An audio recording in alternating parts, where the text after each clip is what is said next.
성도님들은 일본 하면 어떤 생각이 드시나요? 위안부 문제, 독도, 임진왜란, 사무라이. 일본은 한일합방과 무자비한 식민정치, 위안부, 독도 문제 등 역사적으로 한국에 많은 상처와 아픔을 주었습니다. 그래서 우리는 일본에 대해 좋은 감정을 갖기가 참 어렵습니다. 한국인들의 마음속 깊은 상처는 아직까지 치료되지 않았습니다. 직접 다녀온 저희들도 그랬으니까요. 그러나 일본에 도착한 지 얼마 되지 않아 그동안 알지 못했던 놀라운 사실들을 알게 되었습니다.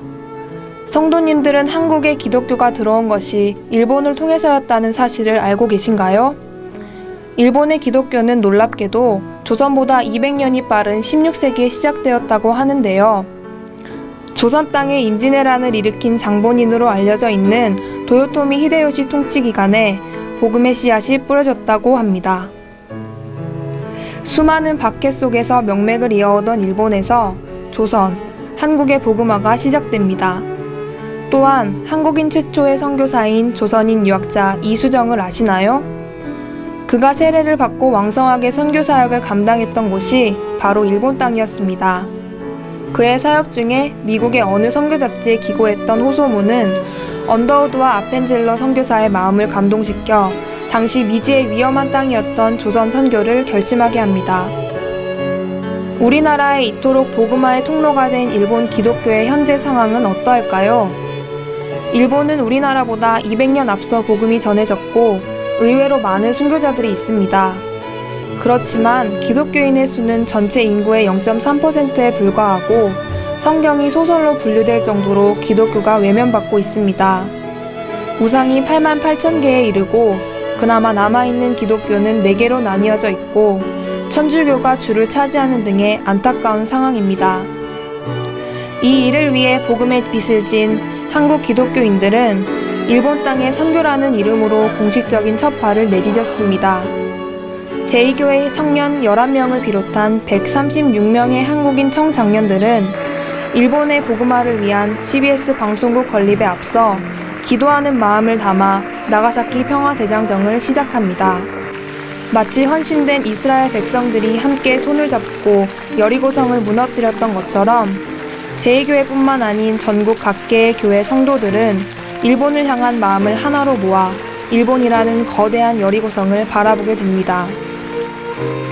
우리가 다녀왔던 나가사키 지역은 순교자의 피가 스며있는 곳입니다. 동양의 사도로 칭송받으며 인도와 동남아시아 등지에 복음을 전파했던 프란치스코 드 자비에르가 1550년 일본 히라도에 방문하며 복음의 씨앗이 뿌려집니다. 이 복음은 나가사키를 중심으로 빠르게 확산되었고 기독교의 평등 사상은 일본의 신분사회를 위협했습니다.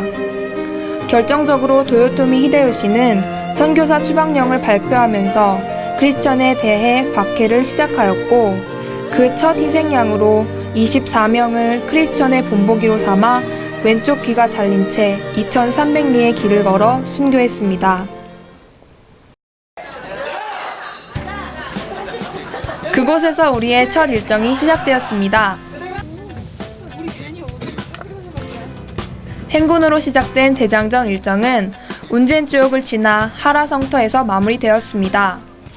당일 저녁 집회 때 일본에서 목회를 감당하고 계시는 유노하라 목사님께서는 저희 대원들을 향해 지난 일본의 만행을 무릎 꿇고 사과하셨습니다. 일본인으로서의 자존심을 모두 버리고 낮은 자의 모습으로 우리 앞에 서신 목사님의 모습은 저희들에게 충격과 동시에 감동으로 다가왔습니다. 이튿날 끊임없이 내리는 빗속을 행군하며 원자폭탄이 투하되었던 것을 기념하여 만든 나가사키 평화공원에 도착했습니다. 이곳에서는 여전히 많은 일본 학생들이 와서 기도하고 있었습니다. 다음 날, 전날과 달리 화창한 날씨로 시작된 일정은 크리스찬들이 최대 60여 년 동안 수감되어 있었던 스즈타 감옥에서 출발하였습니다. 그 후 순교자들이 가족들과 마지막으로 이별한 처자 이별바위 호쿠바루 처형장을 지나 몸 무덤, 머리 무덤에서 마무리되었습니다. 저희들의 대장정은 17세기 에도막부 시대의 일본인 크리스천들이 순교의 걸음을 걸었던 토키츠로부터 시작되었습니다. 토키츠로부터 6km 떨어진 운젠지옥에 다다르자 그 옛날 처참했던 순교의 현장을 상상할 수 있었습니다. 운젠산의 부글부글 끓는 온천수는 눈으로 보기 전에 후각이 먼저 감지할 수 있었습니다.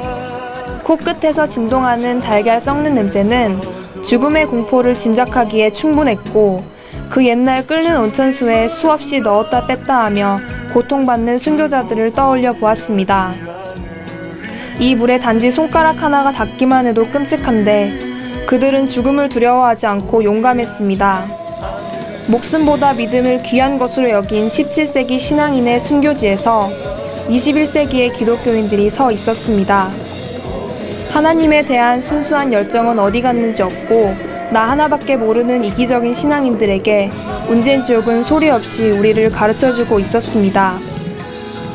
실제로 운젠지옥 히가시소노기 승선장부터 처자 이별바위를 지나 호쿠바로 체험장까지 이어지는 그분들이 걸었던 순교의 길을 똑같이 걸으면서 먼저는 저희의 믿음을 점검할 수 있었습니다.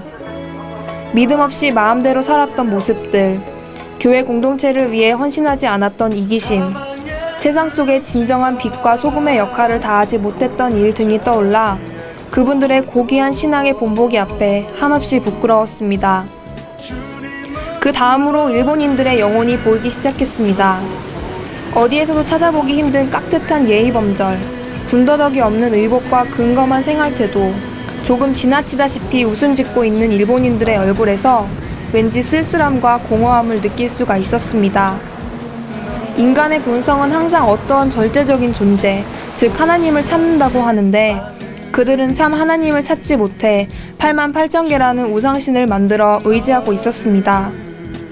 그들의 마음속 공허함은 수많은 신으로 채워질 수 있었을까요?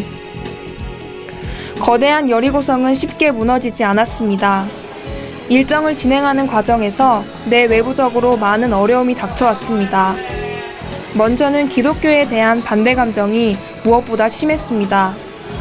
나가사키 시내에서 기도하는 마음으로 행군하고 있는데 일본 경찰이 출동해서 어려움을 겪기도 했고 후쿠오카에서 일본인들에게 노방전도를 하는 과정에서도 마찰이 있었습니다. 한편으로 우리 안에서도 연합하기가 굉장히 어려웠습니다. 각자의 생각을 하나로 모아 하나로 손을 잡기까지 많은 시간이 걸린다는 것을 알게 되었지요. 일본은 선진 국가로 잘 알려져 있습니다. 그래서 국민들의 수준도 굉장히 높고 쾌적하고 살기 좋은 나라입니다. 반면에 선교에 있어서는 어려움이 참 많습니다. 그들만의 문화적 기준이 분명하여 이미 일본 안에는 수많은 신들이 자리 잡고 있습니다. 그 속에서 참된 생명이 되시는 예수님은 설 자리가 없는 안타까운 현실입니다. 그렇지만 일본은 먼저 한국에 기독교가 들어올 수 있게 해준 고마운 나라입니다. 그럼에도 불구하고 예수님이 눈물 흘리시는 보그마을 0.3% 미만의 안타까운 미전도 종족입니다. 우리 인천 제2교회 청년들의 첫 일본 선교, 일본 평화대장정은 비록 부족하고 작은 발걸음이었지만 거대한 여리고성을 무너뜨리기 위한 그 시작이 되었다고 확신합니다. 내 시작은 미약하나 끝은 심히 창대하리라는 하나님의 말씀처럼 한국을 통해 우리 교회를 통해 앞으로 일본을 살리실 하나님의 놀라운 계획을 찬양합니다.